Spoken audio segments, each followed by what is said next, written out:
champion. I'm a killer, I'm a savage, been that way since the beginning. Me and Twizzy really spitters, why the hell is y'all pretending? We just youngins on the loose, ain't no need for apprehending. And we never second guessed it, cause we always had a vision. I'm a beast, I'm a dog, tell me what's the plan of action? When I tell you that I want it, pull them out like Janet Jackson. Put your name on the boat, but you know I'm still a captain. When the liquor's in my system, baby, anything can happen. Got the west side of this, girl, I stress out for this. Got that cold blood in my veins like a reptile in this. Gotta make room for my team, don't get exiled in this. Tryna find Mr. Right and get you left out of this shit. Yeah. I've been trying to find my way back home. I've been riding down this road too long. Yeah, mama, I'm coming. I'ma keep running and running. I'm a champion. I'm a champion. I'm a champion. I'm a champion. I'ma keep running and running. I'm a champion.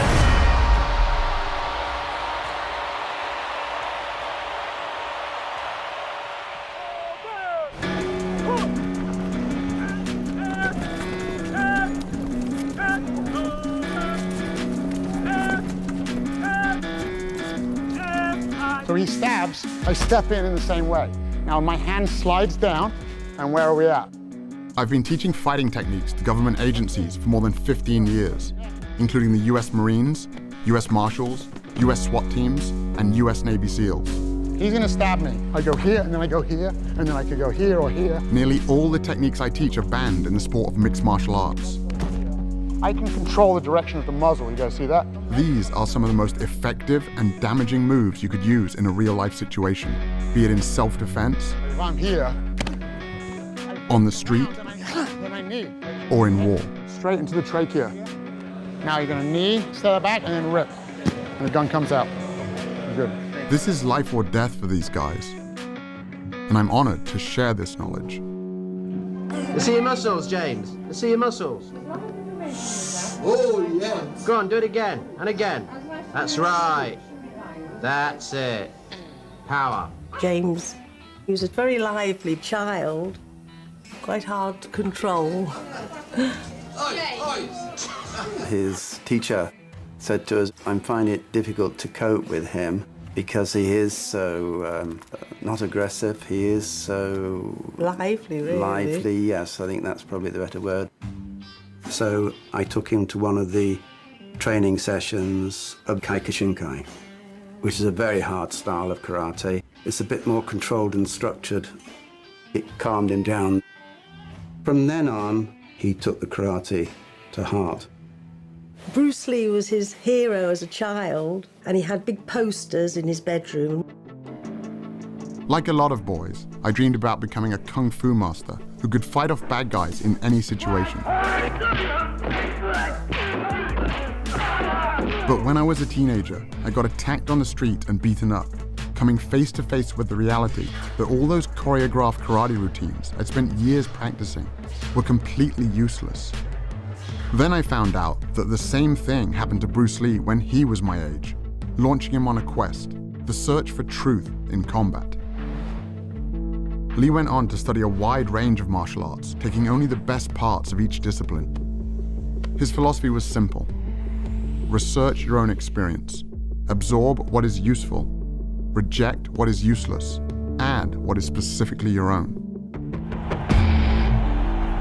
Armed with this philosophy, I vowed to follow in Lee's footsteps.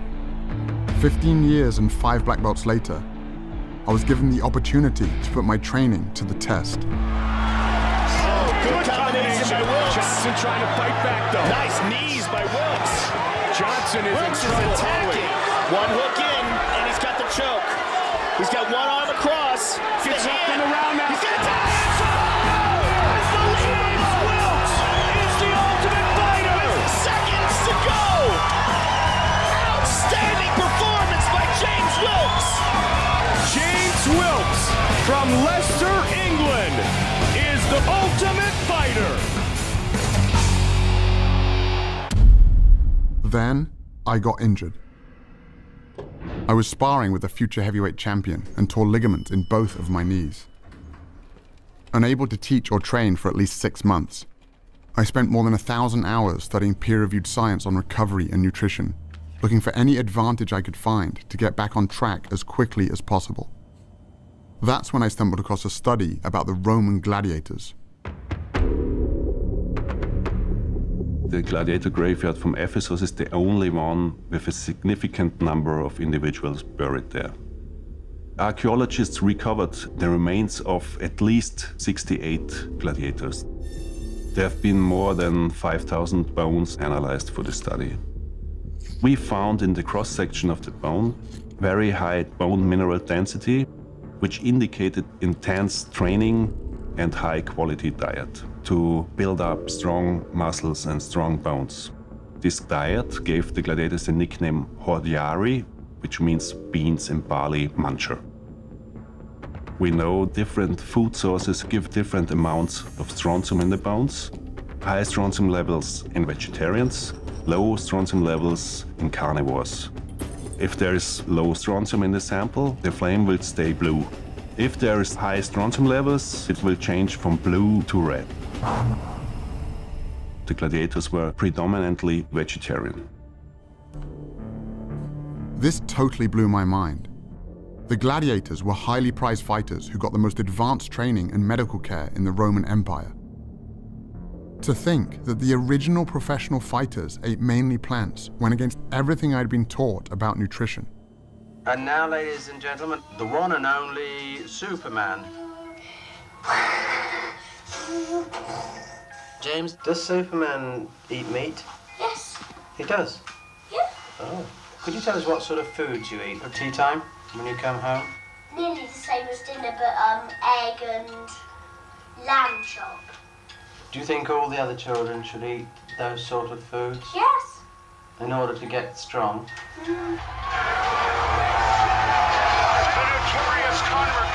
Even in the UFC, this idea that meat makes you tough had become a focal point for one of the most anticipated fights in the history of the sport, between Conor McGregor, the world champion in 2 different weight classes, and Nate Diaz, who accepted the fight with only 11 days' notice after McGregor's original opponent pulled out. McGregor was a big meat eater. It's steaks every day for me. Steaks for breakfast, steaks for lunch, steaks for brunch, grass-fed, massaged, beef, all day long. Diaz was on a plant-based diet. Eat your vegetables.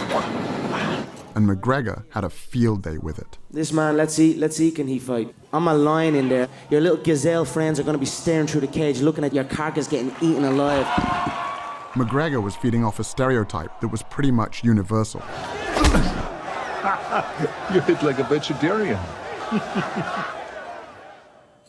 I was curious to find out if there were any other elite athletes following a plant-based diet.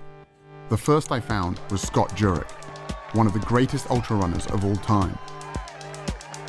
Scott built his career running extreme distances over brutal terrain, conquering the sport's most prestigious races, including the Badwater Ultramarathon, 135 miles through California's Death Valley, with temperatures reaching 130 degrees.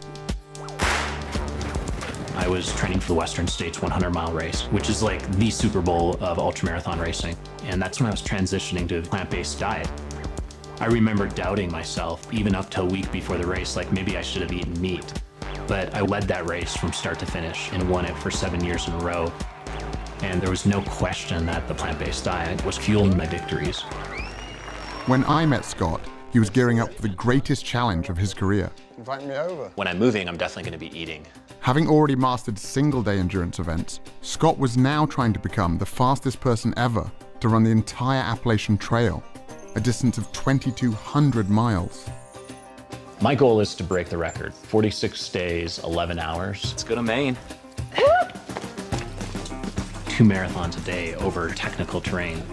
Average of 11,000 feet of climbing and 11,000 feet of descent every day, back to back to back to back. It's completely beyond anything I've done before. As Scott hit the trail, I was confused about how his meat-free diet could possibly give him enough energy.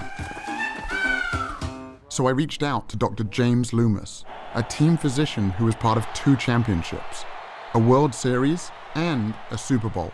What I found in the locker room was some pretty outdated ideas about nutrition. You would go to a pre-game dinner with the football team and you would see this spread. There would be steak and chicken, very much protein-oriented, because their perception was that the protein is what sustains their energy. But in fact, that's not the case. The actual energy for exercise comes mainly from carbohydrates in the form of glycogen that we store in our muscles. And when we sacrifice those carbohydrate calories for protein calories in our diet, what ends up happening is you will develop really chronic carbohydrate or glycogen depletion. And what does that lead to? Well, it leads to chronic fatigue and loss of stamina. I wanted to know how this whole meat gives you energy thing got started, and traced it back to the 1800s when a famous German chemist hypothesized that muscular energy came from animal protein, and that vegetarians were incapable of prolonged exercise. Liebig's beliefs were so widely accepted that they even inspired the USDA's first protein recommendations. By the time science proved his theory false with the discovery that hardworking muscles run primarily on the carbohydrates found in plants, it was too late. People all around the world had already bought into Liebig's ideas about meat and energy. But not everyone was convinced. As early as 1908, plant-based athletes were starting to claim their first Olympic golds. Are you still sticking to your vegetarian diet, Mary? Very rigidly, yes. And do you find that's a benefit to you, do you? Greatly, or I wouldn't do it. Winning the gold medal. Lewis gets it, and it's a new world record as well. I changed my diet to a vegan diet, and I set all of my personal bests at 30 years old. The oldest man ever to win a world or Olympic men's. And there were current Olympians too. Morgan Mitchell is the two-time Australian 400-meter champion. Here comes Morgan Mitchell. Champion, this is very, very fast. It's tough, the 400, I won't lie. The first 200 is pure speed, and then the last 200, it shows who's got that speed endurance training in their legs. And obviously the last 50, you've just got to pray because lactic is hitting hard. You need to be able to hold that endurance. She also represented Australia at the 2016 Summer Olympics. A lot of people had doubted me when I first became vegan, but my energy levels increased incredibly. And my iron, my B12, everything that people said would become deficient were amazing. I thought, I'm going to make sure I'm beating them all on the track. I mean, we're all friends, but it was pretty cool to finish my Australian domestic season undefeated. And to win the Nationals was obviously that little cherry on top. Morgan Mitchell, she's tearing away from the field. There was also Dotsie Bausch, an 8-time USA national cycling champion and 2-time Pan American gold medalist. My event in track cycling requires a massive amount of explosive power. Let's go, ladies. Go, go, go. First of all, we have to get off the line, and we're starting from a dead start with one gear. We have to be able to move that mass, that weight, off the line and get it up to speed within 3/4 of the length of the track. My training regimen involved 6 days a week, climbing mountains up and down for at least 4 and 5 hours a day, hard track sessions, and then big gym sessions. I grew up in Kentucky, so that's the land of casseroles and barbecue and meat. So when I transitioned over to an entirely plant-based diet, I wasn't sure if I was gonna survive. And I actually became like a machine. I got up from being able to move about 300 pounds on the inverted leg sled to moving 585 pounds, 60 reps, times 5 sets. To move that kind of weight, you need more than just energy. You also need strength. In other words, protein. I just couldn't believe that Dotsie, or anyone for that matter, could get enough protein eating only plants. I think one of the biggest misconceptions in sports nutrition is that we have to have animal protein, and in particular meat, to get big and strong and perform at a high level. That's just clearly not true. All that protein that you get when you eat a steak or a hamburger, where did it come from? It came from the plants that the cow ate. I was surprised to learn that all protein originates in plants. Cows, pigs, and chickens, it turns out, are just the middlemen. In fact, the largest study to compare the nutrient intake of meat eaters with plant eaters showed that the average plant eater not only gets enough protein, but 70% more than they need.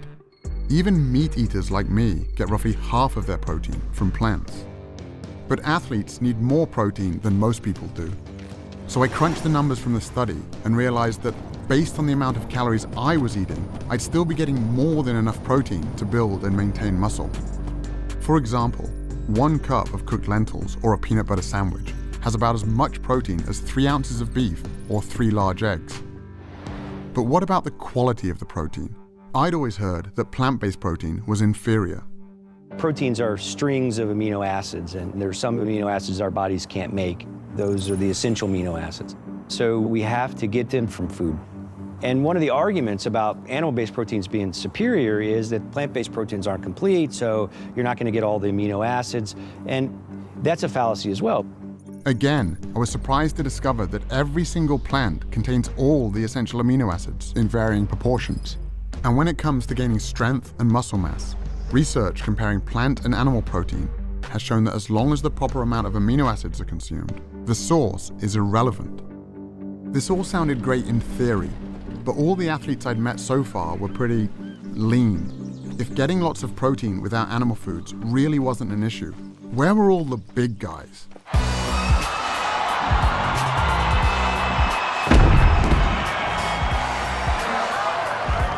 Kendrick Farris was the only male weightlifter to represent the United States at the 2012 and 2016 Olympic Games. Olympic-style weightlifting is going from the ground to overhead in 1 or 2 explosive movements, the most explosive movements that can be done.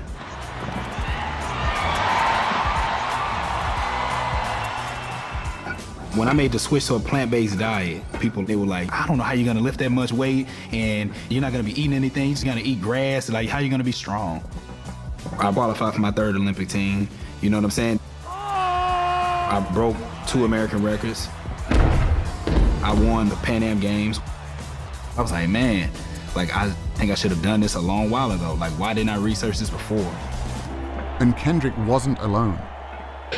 5,000 miles away, I found another strength athlete named Patrick Baboumian. Load grenades!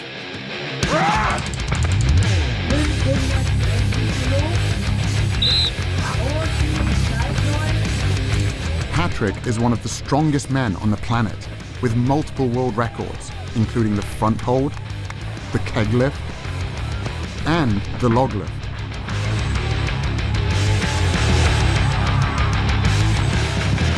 How could one of the world's strongest men be so powerful, eating only plants?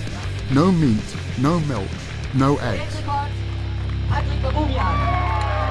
Most of the training I do at home because it's just more practical. Someone asked me, how could you get as strong as an ox without eating any meat? And my answer was, have you ever seen an ox eating meat? I stopped eating meat in 2005. Up to that time, I was 105 kilo. And now I'm 130 kilos. Also at the same time, I set like 4 world records. So when I stopped eating meat, I got stronger and bigger. Okay, so I just go under here. Okay, yeah. Really take care of, your back should really be straight. Get up. At 700 pounds, I could not move the yoke at all. It didn't move. It felt like it was bolted to the ground.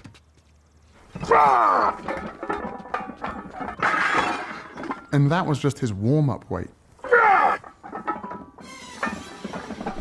It's hard to fathom how strong Patrick really is. It's almost superhuman.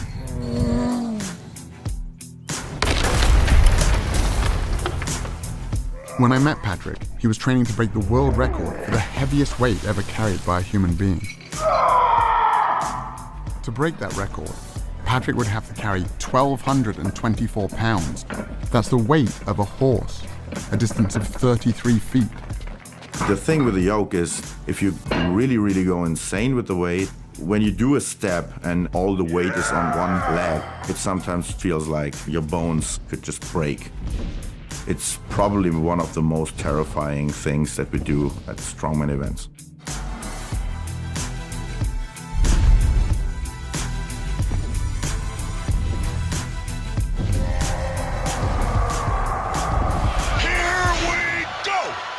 When Nate Diaz stepped into the cage to face Conor McGregor, the Vegas oddsmakers had Diaz as the 4-1 underdog.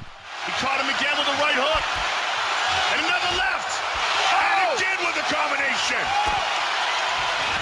trying to finish with a submission. He's got it! That's it! He's got the choke! He's got it! He's done it! Nate Diaz beats Conor McGregor! Oh my goodness! Nate Diaz, you just shook up the world. How's that feel? Hey, I'm not surprised, motherfuckers. It's a bitter pill to swallow. It was simply a battle of energy in there, and he got the better of that, so. 9 days out from the fight, I started eating 2 steaks a day, and it just came back to bite me on the ass, you know? This was the greatest upset in UFC history, and it turned out Nate wasn't the only plant-based fighter out there. I stopped eating meat probably like around the end of 2012. I grew up not even knowing about half of these other vegetables. Asparagus to me just came out like 5 years ago. You know what I'm saying? It's just like, as a kid, it was like, asparagus, we ain't never see that. I'm like, what's that? Bryant Jennings is a heavyweight title contender, best known for going the distance with Vladimir Klitschko, one of the greatest boxing champions of all time. My early years growing up in Philly, the only thing we knew was spinach in a can, collard greens, and Popeyes, KFC, made by frying chicken. Most people say, oh, where do you get your protein? As if everybody that's in KFC is looking at the back of a bucket, like, yeah, how much protein is, y'all don't know. So y'all really don't know what y'all eating. I'd never really thought about it like that before. What else was in the food I was eating? An experiment to help answer that question was being conducted by Dr. Robert Vogel, co-chair of the NFL's subcommittee on cardiovascular health. What you eat immediately before an athletic endeavor really can have major impact on how you perform. There's a direct correlation between a meal and endothelial function. The endothelium is the lining of blood vessels. It regulates blood flow throughout the body. It knows that a particular muscle group or organ needs more blood flow, and it dilates, it opens up. When the endothelium is impaired, it cannot open up. It cannot allow blood flow to increase as much, and therefore impairs athletic performance. The test subjects were 3 football players from the Miami Dolphins, defensive back Michael Thomas, and wide receivers Griff Whalen and Kenny Stills. For the touchdown, Kenny Stills. Today, we're going to be feeding them 3 burrito breakfasts with a lot of protein. 2 of them have sources of animal-based protein and fat. One is from beef, one is from chicken. Third is a plant-based burrito, which has beans in it. So the protein and the fat came from a plant-based source. Tomorrow, we're going to feed them all bean burritos. We're looking at the impact of eating a different meal on the same people. All right, here's the beef. Thank you. Chicken here, and I have a plant-based one here as well. Thank you. Griff has been plant-based for 4 years, so he got bean burritos on both days. On away games, we always eat fried chicken, we eat Popeyes. I love fried chicken, I love Popeyes, and I'm gonna eat Popeyes every time. 2 hours after each meal, the players had their blood drawn and put into a centrifuge. The red blood cells sink to the bottom. An amber-colored fluid called plasma rises to the top. If the plasma is see-through, it means there's not much fat in the blood, and the endothelium is likely functioning well. Michael, today's blood and yesterday's blood. This is a plant burrito. This is a meat burrito. Look at the difference it makes in what circulates in your bloodstream. Cloudy. Cloudy. And that's on top is the fat circulating in your blood from the meat burrito. Gotcha. Griff, you're the vegan. Here's your blood from today and your blood from yesterday. Nice and clear, both of them. So the fat from the avocado doesn't have that kind of effect? That's right. Kenny, you're the fried chicken guy. You want to see your chicken? There it is. Yeah, it's pretty gross to see. Sources of animal-based protein and fat have a tremendous impact on endothelial function. That lasts for 6 or 7 hours after you eat. So if you have bacon and eggs for breakfast, a hamburger for lunch, and a steak for dinner, this is going on all day long. Your blood is always cloudy, and the ability to operate at your best is always impaired. Damn. I guess I won't be eating my fried chicken no more. Dr. Vogel's experiment was backed up by numerous studies measuring how a single animal-based meal can impair blood flow. I also found a large body of research showing that plants have the opposite effect, improving endothelial function and increasing blood flow. Controlled studies show that simply drinking beet juice before training allows subjects to cycle 22% longer and bench press 19% more total weight. I've seen races where it has come down to the 1,000th of a second. Sometimes you have to do things that you know your competitors aren't doing, getting every single advantage you can. Knowing I could get enough energy and protein was one thing, but seeing what a single animal-based meal could do to an athlete's blood sealed the deal. It was time to give this plant-based thing a try, but there was only one meat-free meal I could think of. Hi, what can I get for you today? Could I get 2 bean burritos, please? Bean or beef? Bean. All right, I'll see you at the window, okay? Thank you. You're welcome. When I went plant-based, I thought that it would be a longer transition, but I just immediately started feeling like I could go kick ass and not need the recovery in between. It was mind-blowing to my teammates. They were tired of me saying, like, let's go again and again. Recovery is the most essential element of an elite athlete's existence. It's damage repair, and you do that over and over again. Because if you can do more work and more repair, you're gonna be the better athlete. Dotsie was right. Bouncing back quickly between workouts is a huge advantage for any athlete. But the idea that food could be the secret weapon, I had to find out more. Dr. Scott Stoll is a former Olympian and a team physician for the USA Olympic team. I work with professional athletes that are very interested in protein. Protein's important, but which package is your protein coming in is the better question to answer. The plant-based protein versus the animal protein, which package is going to help the body overcome inflammation and help the body to recover? In animal products, you're getting protein packaged with inflammatory molecules like new 5-GC, endotoxins, and heme iron. When we consume animal products, it also changes the microbiome, the bacteria that live in our gut. And the bacterial species that have been shown to promote inflammation overgrow and begin to produce inflammatory mediators like TMAO. The study that showed that a single hamburger impairs blood flow also showed that it can increase measures of inflammation by 70%. In the arteries, inflammation reduces blood flow. In muscles and joints, it can increase soreness and delay recovery. In plant-based protein, you're getting protein that's packaged with antioxidants, phytochemicals, minerals, and vitamins that are going to reduce inflammation, optimize the microbiome, optimize blood supply, and optimize your body's performance. The antioxidants Dr. Stoll was talking about are found almost entirely in plants, which have, on average, 64 times the antioxidant content of animal foods. Even iceberg lettuce has more antioxidants than salmon or eggs. As a result, switching to a plant-based diet can help reduce measures of inflammation by 29% in just 3 weeks. I was about ready to retire, as I should have been, because I'm like 35 at that time. But I just kept getting better, and so they had to take me to the Olympics. We were complete underdogs as Team USA. In our semifinal ride against Australia, we were down by 1.7 seconds. No one's ever come back in team pursuit from a deficit that large. And we beat them on the line by 8/100ths of a second.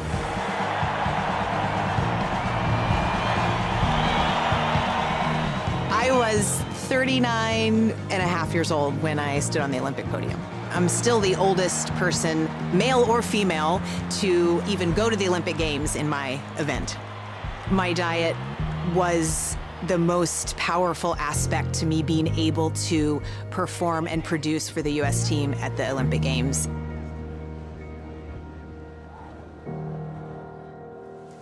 All of these athletes and their stories were impressive, but my goal from the beginning was to recover from actual injuries, like the damage I'd done to my knees.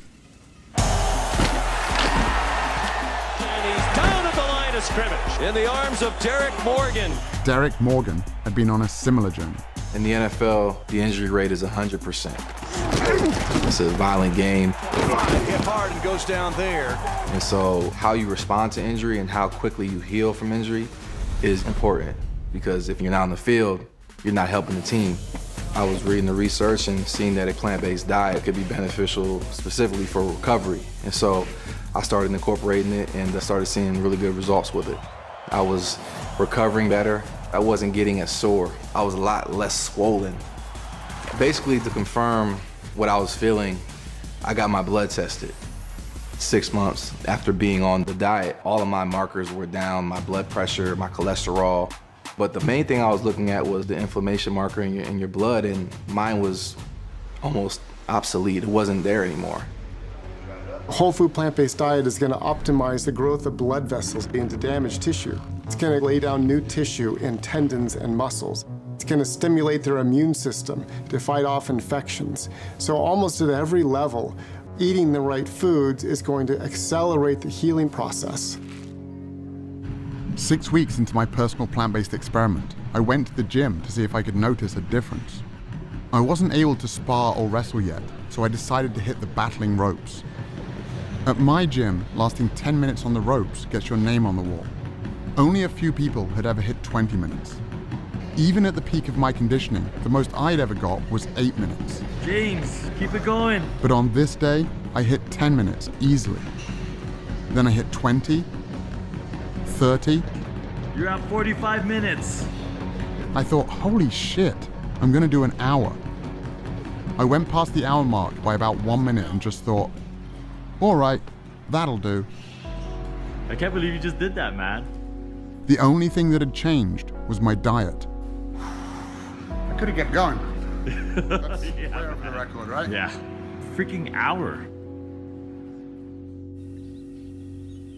When I was growing up, the toughest guy in the world to me was my dad. He taught me the value of self-defense and was always there to help me when I got into trouble. But now, he was the one who needed help. So you had a heart attack? Correct. Had you had much in the way of symptoms prior to this episode? No, never before. After my dad got out of the hospital following emergency heart surgery, we got on a Skype call with Dr. Caldwell Esselstyn, an internationally renowned heart disease researcher from the Cleveland Clinic. Always been, I think, very fit. So somewhat of a surprise. Well, no, not a surprise. In all of Western civilization, there is nothing more common than coronary artery heart disease. And that is because of the foods that most people eat every day. Do you happen to recall into which of your arteries did they place the stent? Was it into the left anterior descending or the right? After seeing how much a single animal-based meal can affect healthy young athletes, I couldn't help but wonder what a lifetime of these foods might have done to my father's heart. In all of our studies, we found the same thing. These same biological mechanisms that affect performance also affect our health. Chronic inflammation, oxidative stress, and endothelial function. When you eat animal products, you start to form plaques in the coronary arteries. Plaque formation in the arteries doesn't just limit the function of the arteries, it can also block the blood flow. And that's when the heart starts to have some real problems keeping up with the demands of the body. In terms of heart disease, oftentimes there's confusion. People think that, well, I don't eat red meat, so I'm okay. We know that it's more complicated than that. It's not just red meat. It's not just the fat. For nearly 50 years, we were told that the primary cause of heart disease was saturated fat and cholesterol, and that leaner meats, lower fat dairy products, and egg whites were the solution. But the research now shows that the other inflammatory compounds in animal foods, like those that can impair athletic recovery, also play a significant role in the development of heart disease. We're going to do a whole lot better by just getting rid of the animal products. And there are really good biochemical reasons for that. Heme iron is one of them, for example. Heme iron is from an animal source, right? So most commonly you think red meat, even though poultry have it, fish has it. They did a meta-analysis looking over 6 prospective dietary studies, over 130,000 patients. And they came to the conclusion that 1 milligram a day of heme iron is associated with a 27% increasing risk of coronary heart disease. To put that in perspective, an average hamburger patty has about 2 to 3 milligrams. And it isn't just the iron in animal foods that can cause problems. It's actually the animal protein itself. It's not just red meat, not just chicken, not just eggs, not just milk. It's the ingestion of any animal protein. At that moment in time, a process begins at a chemical level inside the body. When the protein found in animal foods is cooked, preserved, or even just digested by our gut bacteria, highly inflammatory compounds are formed that corrode our cardiovascular system. This helps explain why people who get all of their protein from plants reduce their risk of heart disease by 55%. It would also help explain why the only diet that has ever been shown to actually reverse heart disease is a plant-based one. What we found is that in the first month, there was improvement in blood flow and the heart began to pump blood more normally. After a year, even severely clogged coronary arteries became measurably less clogged, and even more improvement after 5 years. But in the randomized control group, who were doing just what their doctors told them to do at the time, less red meat, more fish and chicken, little exercise and so on, their arteries got more clogged after 1 year and even more clogged after 5 years. While all of this sounded promising, my dad didn't just need to get better, he needed to get better fast. The stents in his heart were only a temporary solution. He could have another heart attack at any moment. I found some hope at a firehouse in Brooklyn, where Dr. Esselstyn's son Rip, a former firefighter and professional triathlete, was launching some of New York's bravest on a powerful new program. What's the #1 killer of firefighters in the line of duty? Heart attacks. 67% of firefighters who perish from the line of duty die of heart attacks. So this right here, that is what we call a healthy artery. The blood can flow through this huge opening here, and this is what happens after decades on the meat and dairy diet. Okay? If you guys have been eating this way, I want you to take the 7-day rescue challenge. We bought you guys plant-based groceries. I want you to give yourselves the chance to see what your internal biochemistry does in just 7 days.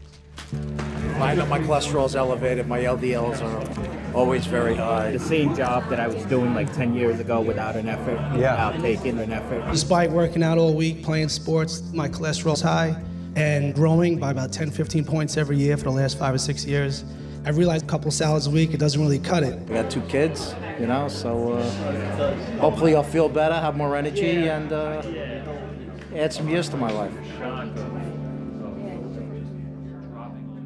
I went to see if I could get my dad to make these same changes to his diet as soon as possible.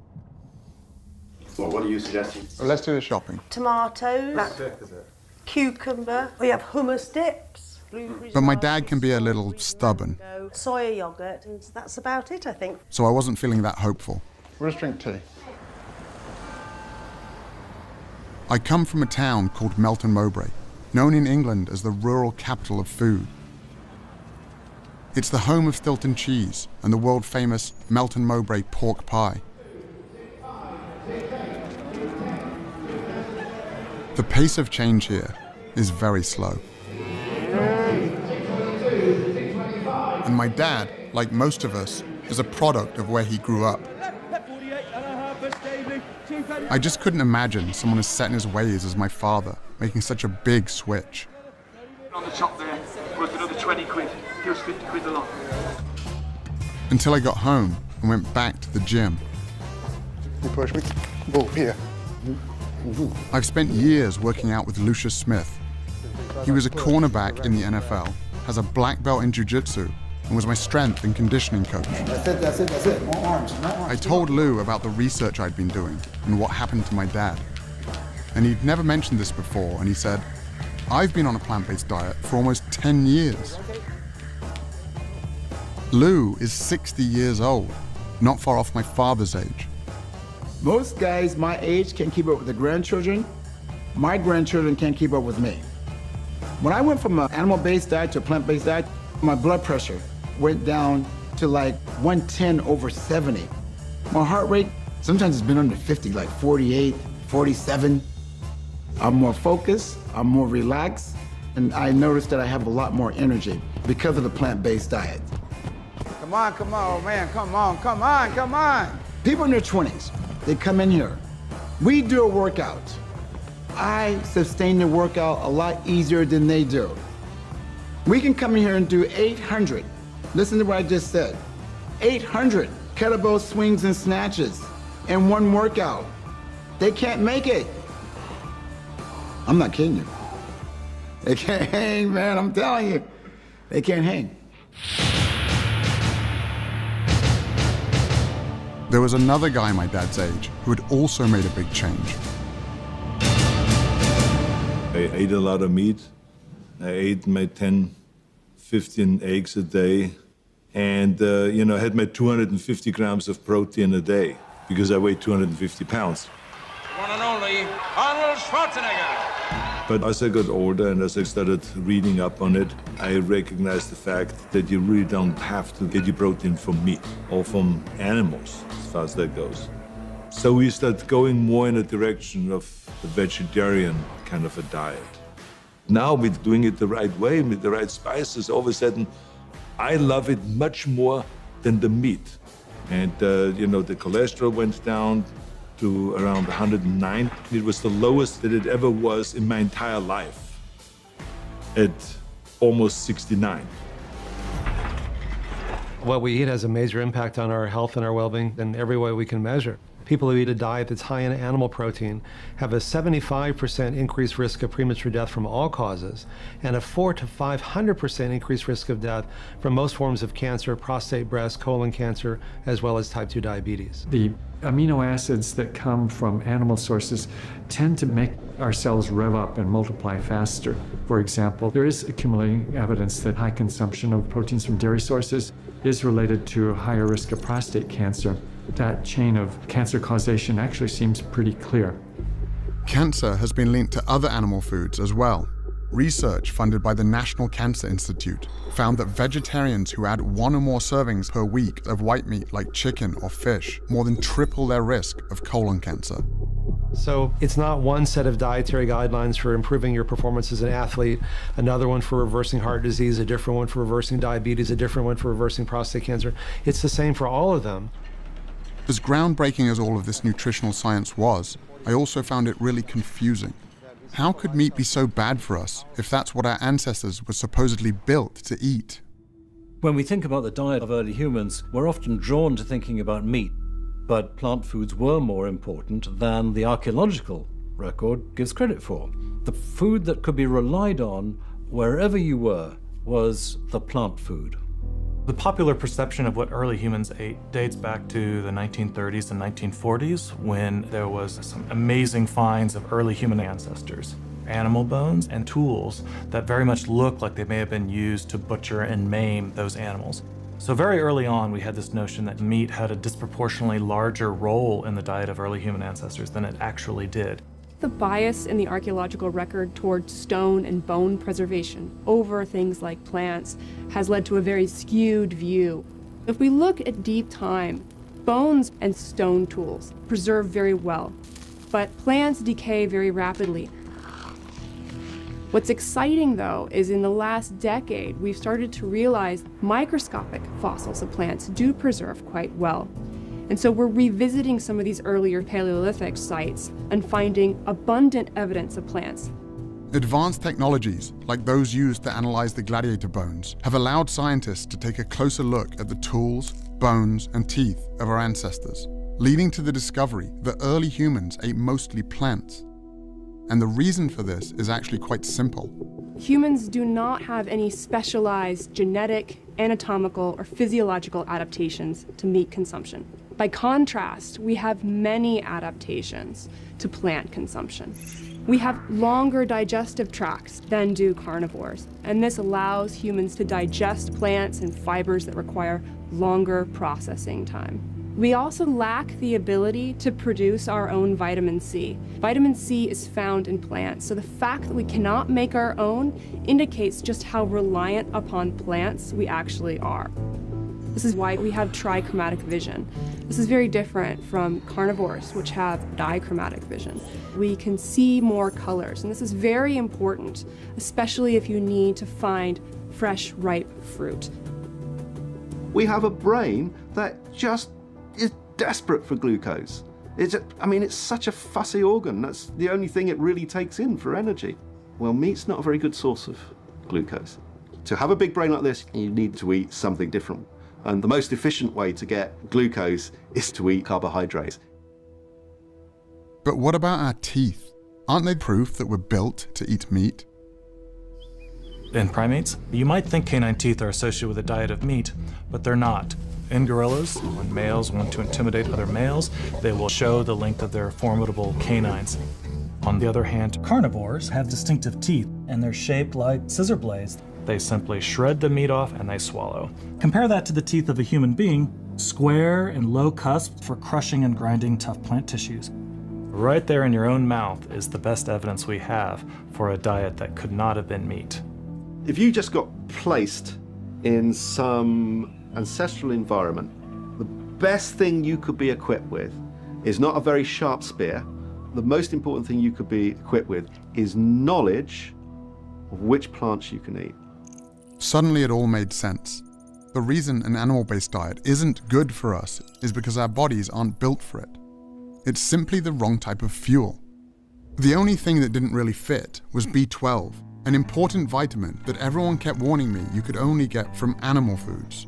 It turns out that B12 isn't made by animals after all. It's made by bacteria that these animals consume in the soil and water. Just like with protein, animals are only the middlemen. Before industrial farming, farm animals and humans could get B12 by eating traces of dirt on plant foods or by drinking water from rivers or streams. But now, because pesticides, antibiotics, and chlorine kill the bacteria that produce this vitamin, even farm animals have to be given B12 supplements. And up to 39% of people tested, including meat eaters, are low in B12. As a result, the best way for humans to get enough B12, whether they eat animal foods or not, is simply to take a supplement. When I caught up with Scott a full month into his 2,200-mile trek, he had fallen well behind record pace.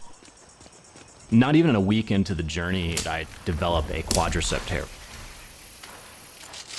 I had to start thinking, okay, how am I going to get through this? There are no rest days when you're setting a speed record on the Appalachian Trail. I needed to recover while I was still pushing my body to the brink, waking up the next day and the next day after that and doing the same thing. I really had to trust in my training and trust in my nutrition to help me get up each morning at 4:30 and put another 50 miles in. With only 12 days left to break the record, Scott still had 550 miles left to go. They were experiencing record rainfall in Vermont when I went through, and there's just no way that I could be prepared for it. I was trying to make up all the ground that I'd lost with the injury, trying to get back on record pace, getting 2 to 3 hours of sleep or less, night after night after night, going over some of the most remote stretches. I put in 26 hours straight. But the Appalachian Trail keeps throwing more and more mountains at you. It never really lets up. And by the time I actually got to New Hampshire, the White Mountains just obliterated me.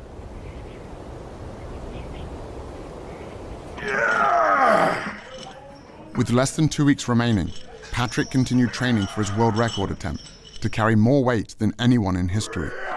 I started lifting weights when I was 14 years old because I was kind of wimpy and small in that time. And I wanted to be some kind of hero, able to help if something happened. This is my mom and dad.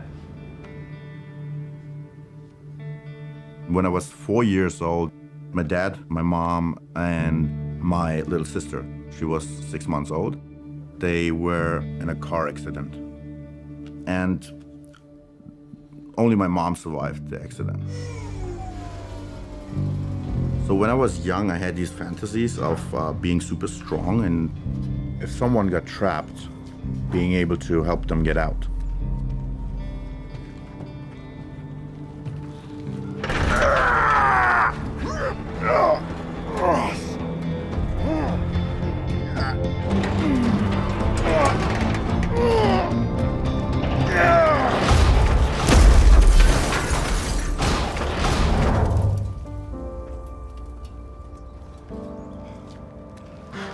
For any guy watching that day, it wasn't just a car Patrick had crushed.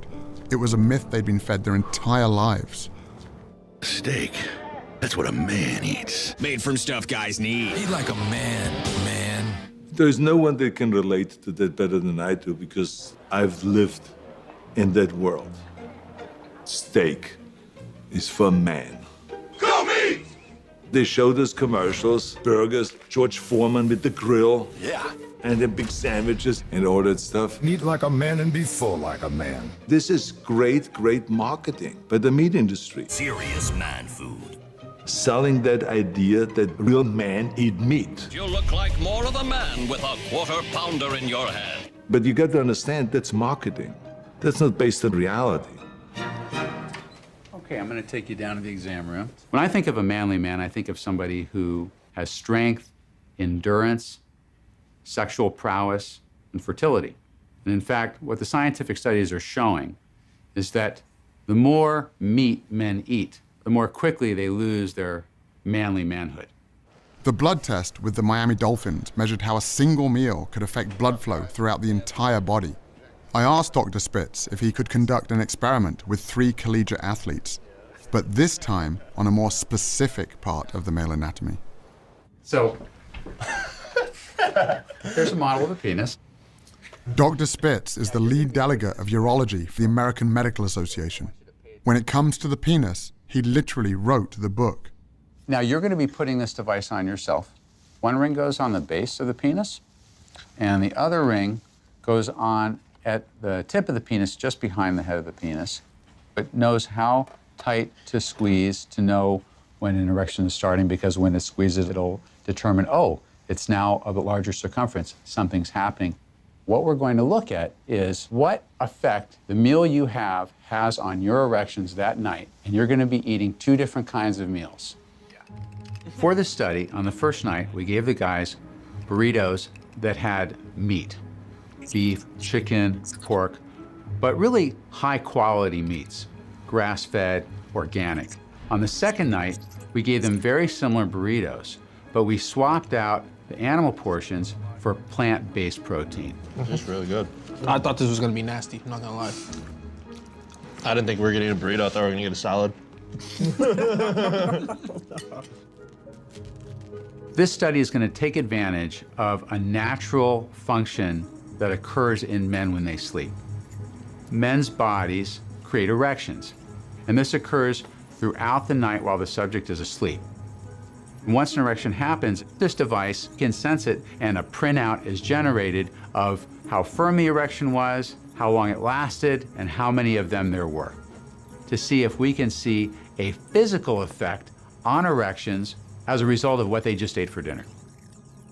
This is where we take a look at the results. So Mason, I'm going to give you your results first. Cool. Let you take those out. Okay. The bigger the circumference, the harder the erection. And so you'll notice that that first circle, which is the meat meal, is not as big a circle, it's not as hard an erection as that second circle, the vegan meal. Now let's look at the second sheet. The second sheet is a accumulation of how many erections and for how long you had over the course of the night.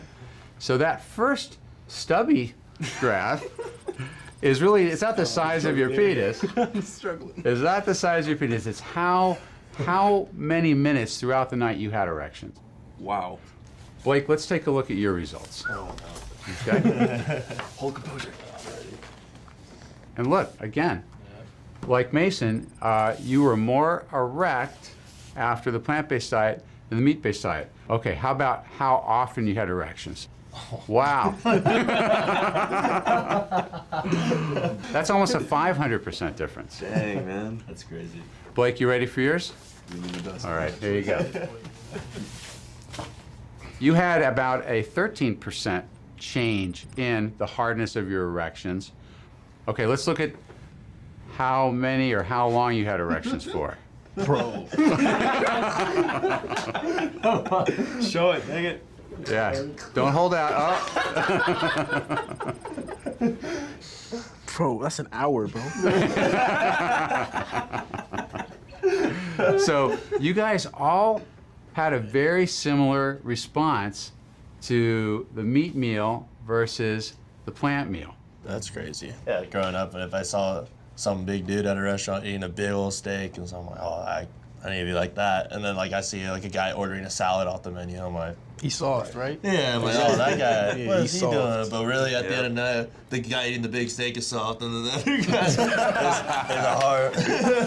So when you take your date out on Valentine's Day, where are you going to take them to eat? To the veggie grill, son. Okay, the veggie grill. Now, this is not a scientifically validated study, but the results that we're seeing are very exciting.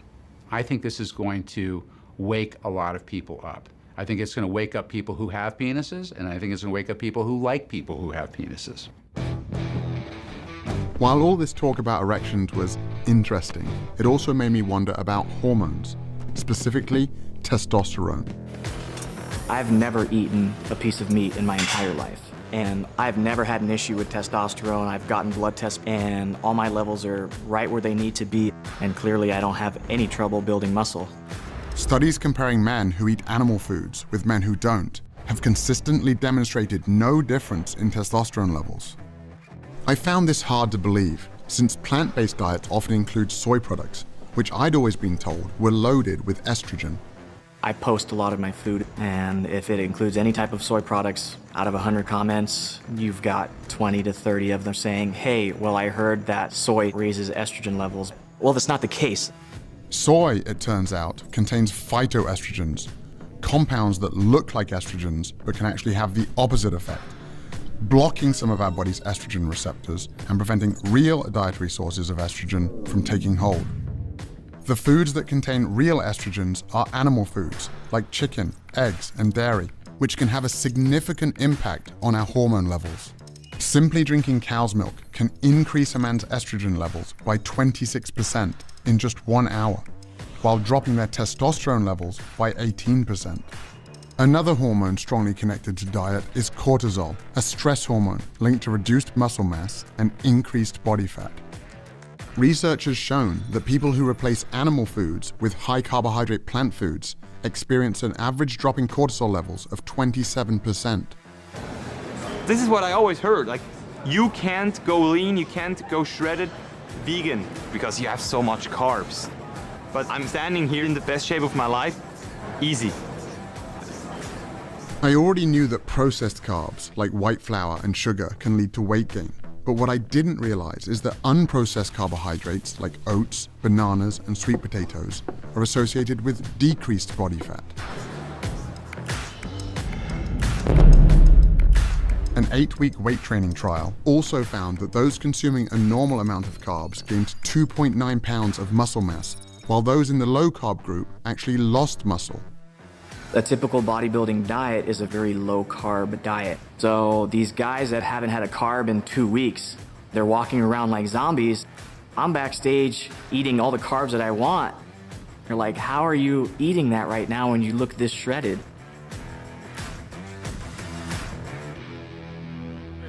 Back in Nashville, Derek introduced me to his wife Charity, a professional chef who had helped inspire a big transformation. Nice to meet you. When I started cooking plant-based, whatever I made for dinner, I made a bunch of it and would send it over to the facility for Derek to eat for lunch because I knew he had no options other than a side salad. You've seen Derek. Do you think a side salad is gonna fill him up? You know, I love to eat. In the beginning, I was like, I gotta psych myself out. to say I don't care about flavor anymore. It wasn't really a sacrifice. She was still cooking, you know, mac and cheese and chicken wings, just plant-based. It's taking that love that you have for food and just changing it over to better ingredients. And so I brought it into the cafeteria, and I had teammates coming up to me. Guys were taking jabs and cracking their jokes. At the end of the day, the reason why I was doing it was to become a better player, which inevitably is gonna help the team. Players started looking over like, okay, that smells good. They were like, whatever you send Derek, send me. And I was like, all right, good.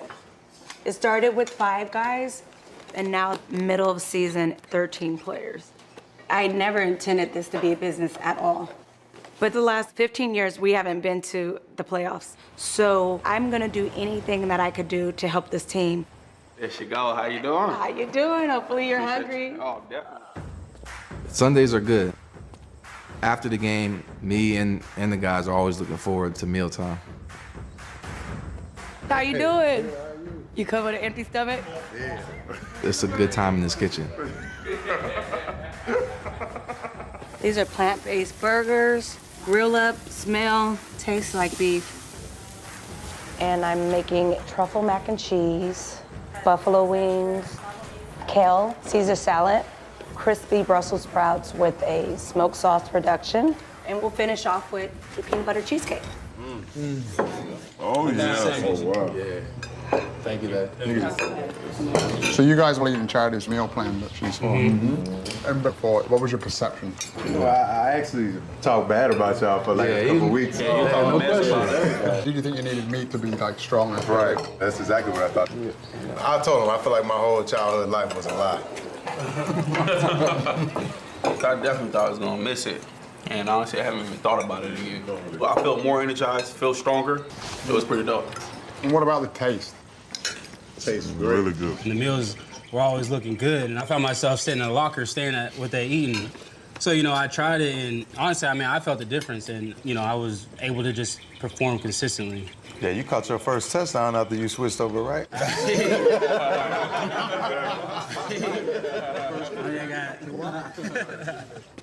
6 months into my new diet, my strength, endurance, and recovery were better than ever. My dad's health was on the mend. Even my wife and kids were on board. But I was also pissed off. Why didn't everyone know about this?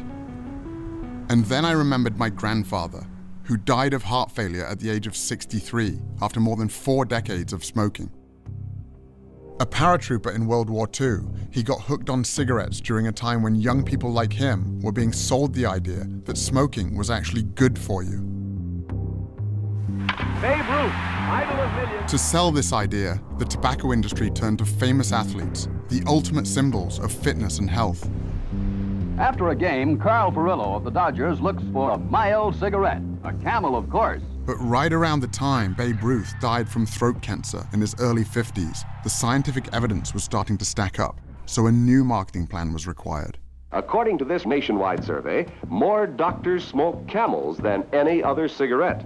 For years, the tobacco industry said that their cigarettes did not cause cancer. And they trotted out their own paid researchers to come out with statements to confuse the issue.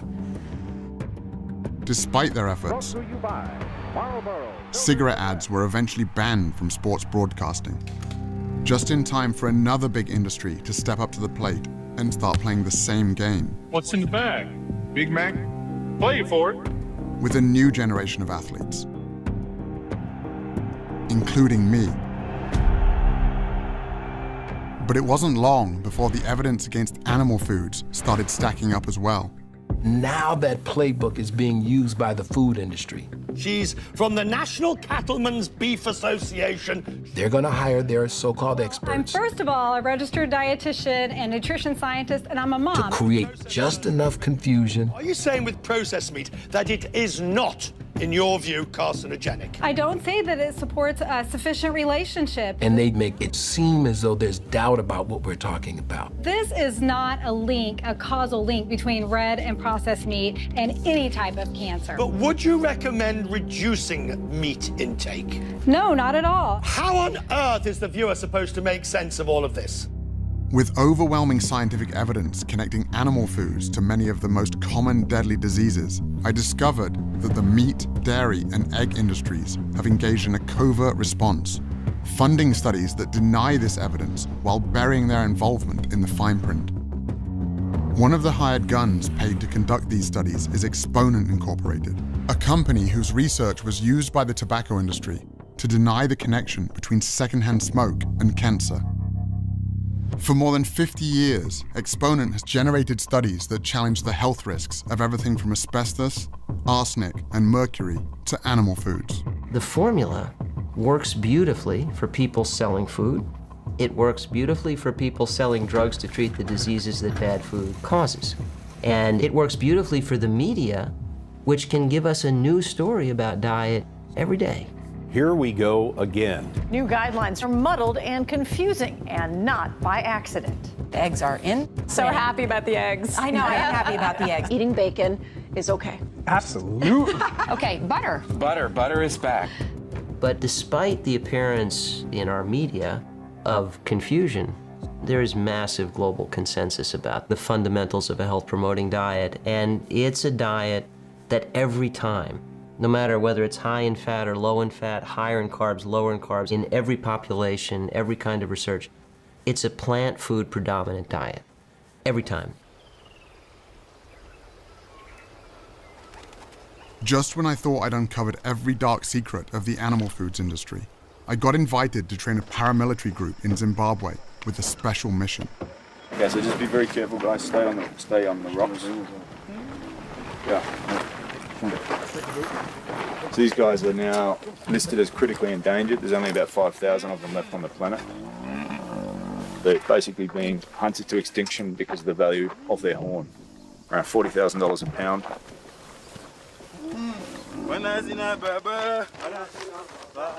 Damien Manda is a retired special operations sniper who completed 12 tours of duty in Iraq. He's also the founder of the International Anti-Poaching Foundation. Poacher maybe have an axe or a knife, so trying to disarm them. Yeah. So, he's going to thrust with the knife. Here. We are the SEAL Team 6 of conservation. We're the guys that go in and stop the hemorrhaging. Okay. Yeah, I'll stick to my AK-47. You stick to that. I lived every young boy's dream.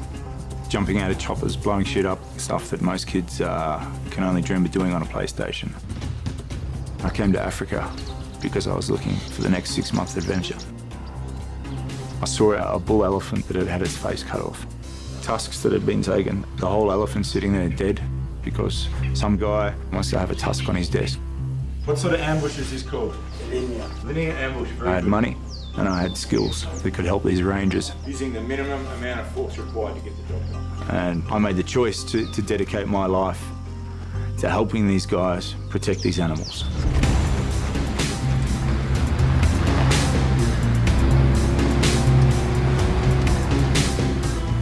After making that choice, though, I started to realise that every day I was going out on patrol and protecting one animal and coming home at night and putting another animal on the fire.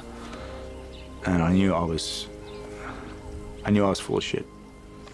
I created this flexible morality that was convenient for me, because if you don't eat meat, you're some sort of vegan that shrivels up into a string bean. In my mind, I justified it. There's enough cows on the planet, they're not going to go extinct. But the longer I thought about it, the more I started to accept what I already knew. The easiest way to protect other animals is just not to put them in your mouth. This whole fantasy that we need meat to get our protein, it's actually bullshit. I mean, look at a gorilla. A gorilla will fuck you up in 2 seconds. What does a gorilla eat? I just do the same things as these big grey things out here that we're trying to protect, elephant and rhino. I just stick to plans. The rangers that we support patrol 5 million acres of wilderness, protecting these endangered species. But the actual biggest threat we have is the meat industry and the land that they are continually taking away from what we have left of these natural wilderness areas. Inch by inch, yard by yard, mile by mile,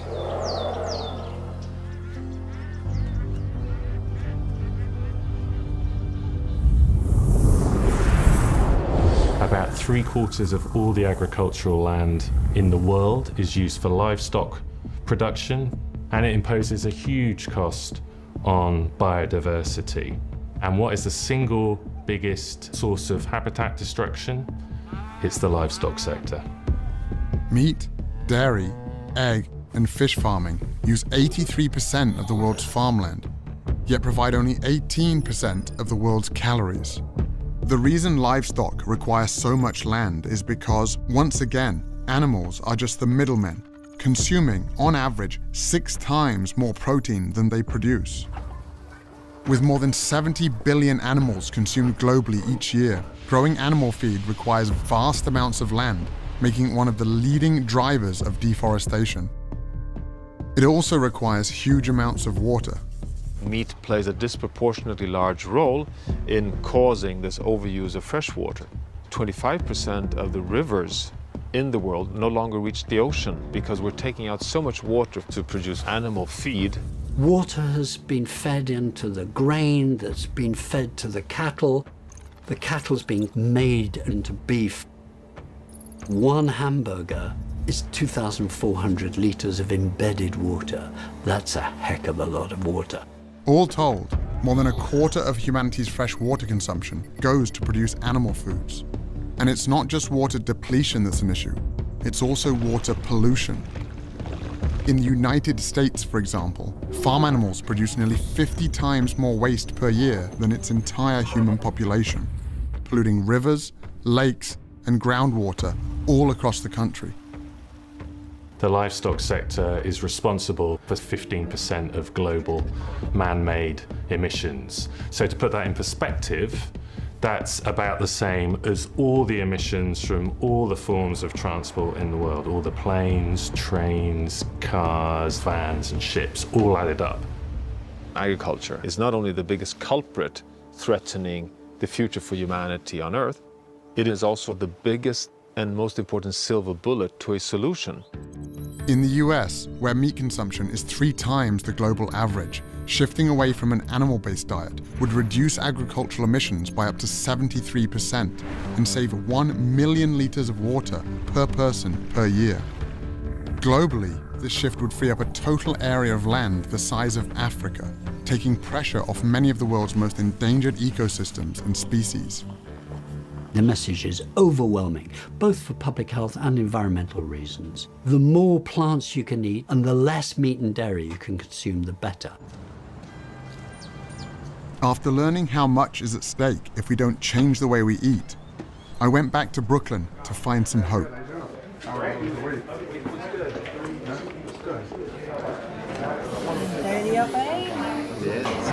Did you do it right the whole 7 days? Yeah, the entire time. You did? Yeah. Good for you. After eating a meal, I didn't feel like, oh, I gotta go find a couch to sit on or lay down, like that. I actually felt energized and I could jump on the bicycle or go on the treadmill or something. Or fight a fire. I was down 11. 11 pounds? Yeah. Your cholesterol was 262. Right. All right? Which is elevated, much higher than we want to be. Today, 176. Wow. Almost 100 points, huh? That's fantastic. Yeah. Thank you. On your blood pressure, you dropped 16. Wow, that's on your really systolic and 2 on your diastolic, so you're now 130 over 82 as opposed to 146 over 84. Fantastic, a little bump there. Yeah. Your cholesterol was 276. I mean, you know that that's super elevated, right? Yeah, they were freaking out. They were freaking out. At the doctor's office.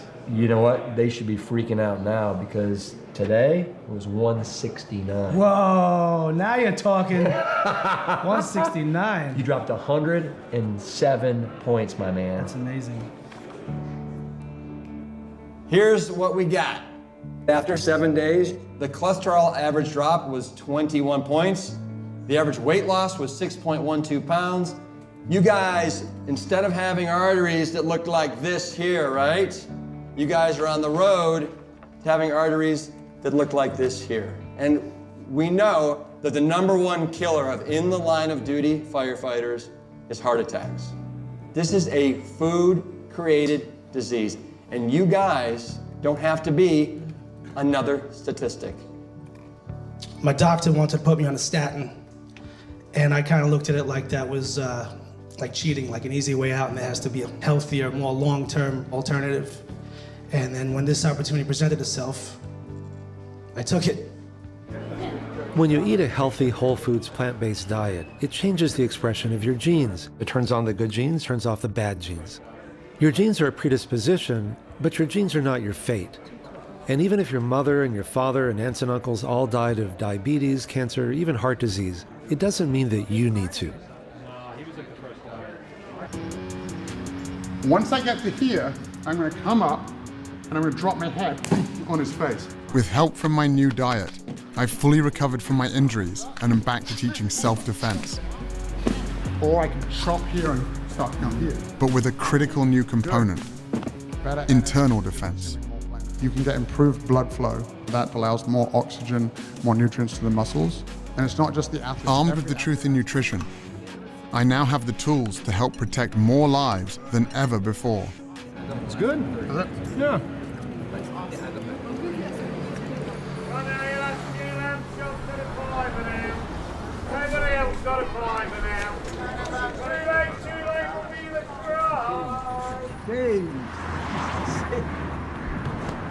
How are you feeling now? Very good.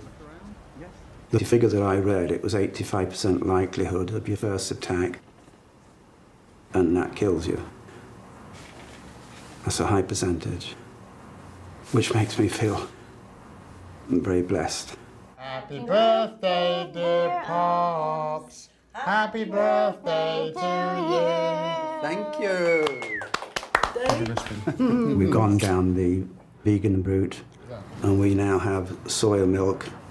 Masha makes sure I have my vegetables. Insists on it now. How old are you? 71. 71. Glad to be here. What's up? What's good with you? Bruce Lee understood that the quest for truth is only useful if you're prepared to take action on what you find. It's best to lead by example. Most people say, oh, I just can't become vegan. I said, you're right, it's a process to it. I'm gonna give you guys some vegan chocolates. People have this idea in their head that if they're gonna do something, it's an all or nothing approach, and that's not the case at all. If you go to people and say, you must stop eating meat, they will say, fuck you. Who the fuck are you to tell me how to eat? But if you explain it, say, hey, why don't you try once a week? Just chill it with the meat.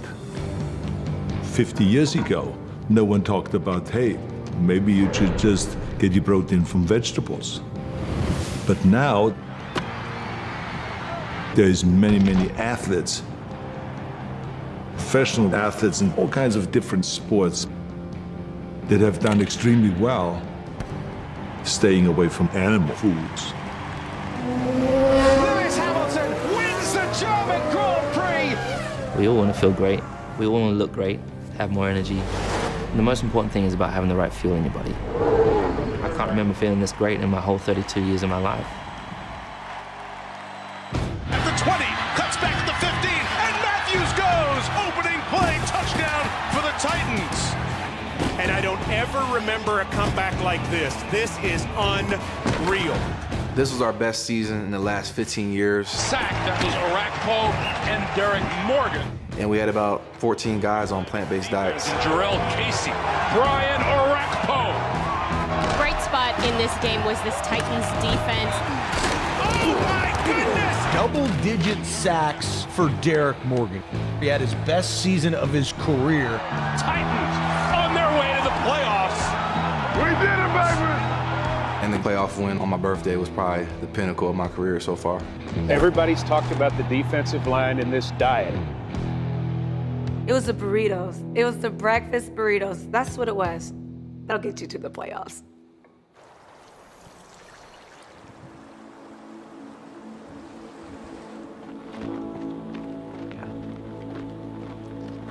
By the time Scott reached Mount Katahdin, word of his perseverance was bringing people out in droves.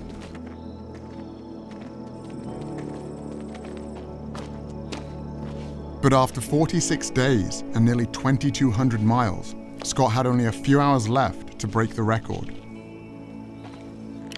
This will be the heaviest weight that anyone has ever carried on their shoulders. Patrick will be attempting 555 kilos, which is 1,224 pounds. This is an official Guinness World Record. The potential of the human body is immense. You can come out of some of the deepest, darkest holes if you keep pressing forward. I'm gonna do this. Woo!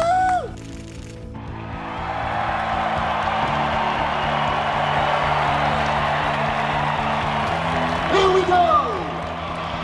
World record in hand! Scott Jurek is one of the world's most accomplished ultra-marathoners. His latest quest, the Appalachian Trail. It takes most hikers 5 to 7 months. Jurek did it in 46 days, 8 hours, and 7 minutes. 3 hours faster than the previous record.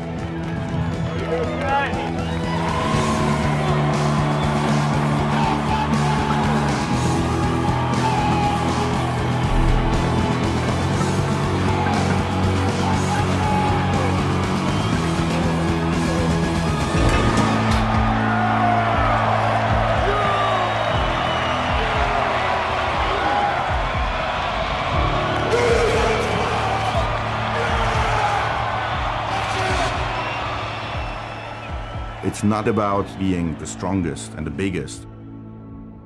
It's really about what are you going to do with your strength and what are you going to do with the power that you have.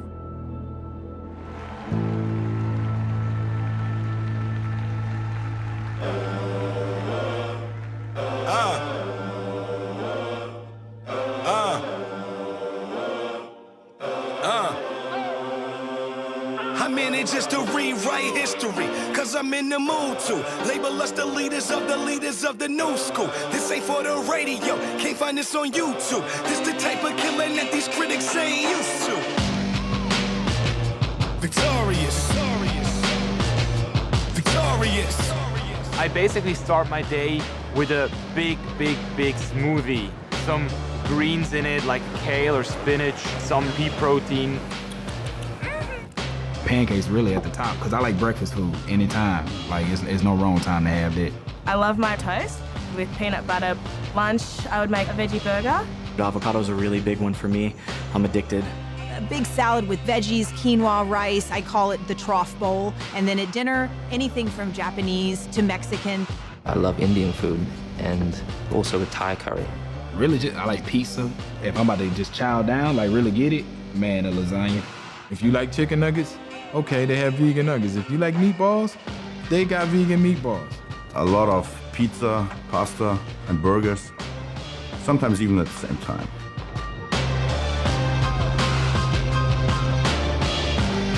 I was born to be victorious, most definitely victorious. I'm destined to be victorious. Avoided by the statistics, occasionally we'll quit it. Pay reality visits, but it was too hard to live it. Built on my confidence and delivered.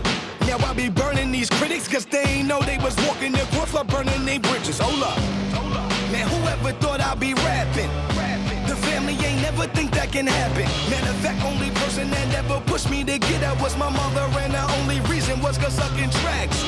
Heard that Karma's the chick that you put a ring on. And by the looks at your life, guess she's a Klingon. It's on me. Dudes had they lead on the board, but games change over time, so I even the score. Youngest sped it up, learn how to step it up. Recipe chefed it up, set it up, city they wrapped enough. Giving the rest to us, going off. So of course, maybe been shown or thrown it off. Treating it like it's an when they playing me foul, but I still got my point across.